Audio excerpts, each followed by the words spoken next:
that she contemplated suicide.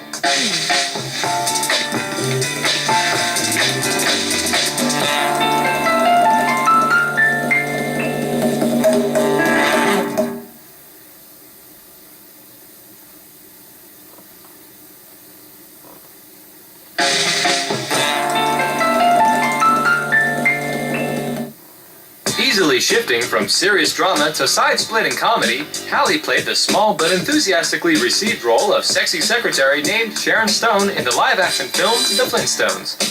And although she turned Sandra Bullock's part down in the blockbuster Speed, she again won the hearts of her fans in the heart-wrenching story of a crack addict mother in Losing Isaiah in 1995. The next year, Hallie appeared in the action picture Executive Decision. As always, she made the most of her role. Always difficult to find roles. So when this came along, even though it's very much an ensemble piece, I felt that what it says is very important. It says that women are strong, we are active, we are a part of the solution. We're not always just taking, the secondary position. And I think for women, this is something they can really be proud of. Unfortunately, Hallie's career took a downturn when her marriage to David Justice hit the rocks. It was an acrimonious divorce, with Justice accusing his ex of excessive jealousy. The tabloid headlines maligned Hallie, and she was so depressed and distressed at the time that she contemplated suicide. She did, however, pull herself together, drawing strength, she said, from her mother, who at a very difficult time herself in the 60s and 70s had managed to raise two little black girls in a white neighbourhood. The hard-working actress threw herself into her favourite charities, the National Breast Cancer Coalition and the Juvenile Diabetes Association. Hallie visited troops in Sarajevo, and she was given an award by the Harvard Foundation for Intercultural and Race Relations. Trying to put her hideous divorce behind her, it was easy to understand why the 29-year-old Hallie decided to star in the over-the-top comedy Bats. I'm going to do a big, broad comedy starting in a month, which will be very different for me. So I like to do just different things. Baps was not a good movie, but it was a refreshing respite for the stressed-out star. I think it was fun to go to work every day. I never knew what the day would bring. I just knew that if I came feeling free, having an open mind, letting whatever happened naturally happen, that I'd have a good day. And when you do drama, you can't always say that. Sometimes you leave dramas, if you've had a real heavy dramatic scene, you can leave in a funk, in a real bad way, because sometimes the material gets so heavy. Well, this was light and airy, and it was just really like playing. Coming to work every day was like playtime. After another couple of clunkers, Hallie had somewhat of a comeback in the hilarious political satire Bulworth. Written, directed by, and starring Warren Beatty. The gorgeous 30-year-old stole the show. And then, in 1999, Hallie met her match. I think this summer I'm going to try my hand at Dorothy Dandridge, doing her life story. Yeah, that feels really exciting for me. It was exciting for her audience as well. As a star of the TV biopic introducing Dorothy Dandridge, Halle Berry played the legendary black actress to a T. The TV movie was a colossal success, and the ecstatic actress won an Emmy and Golden Globe.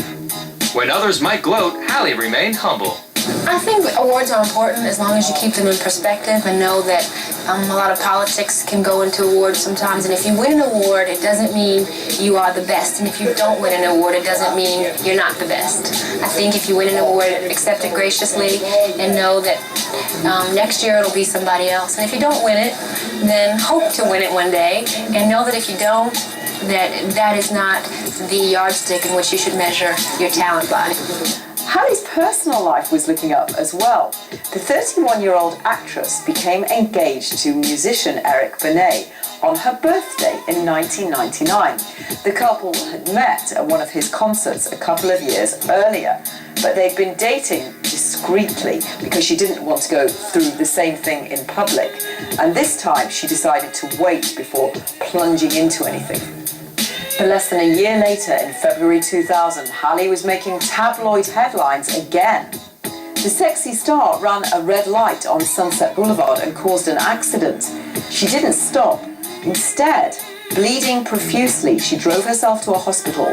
She received over 20 stitches for the gash on her forehead. The disoriented actress told the doctors about the mishap, fully admitting her fault in the crash that left the other driver with a broken wrist.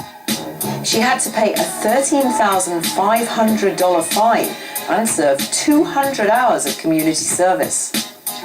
Even though the tabloids dragged her name through the mud and she became the butt of many jokes, she weathered it all with a certain kind of grace, and she discovered that really it wasn't the end of the world. In fact, there were some pluses because it meant she wasn't under pressure anymore to live up to a certain standard that she'd always held herself to.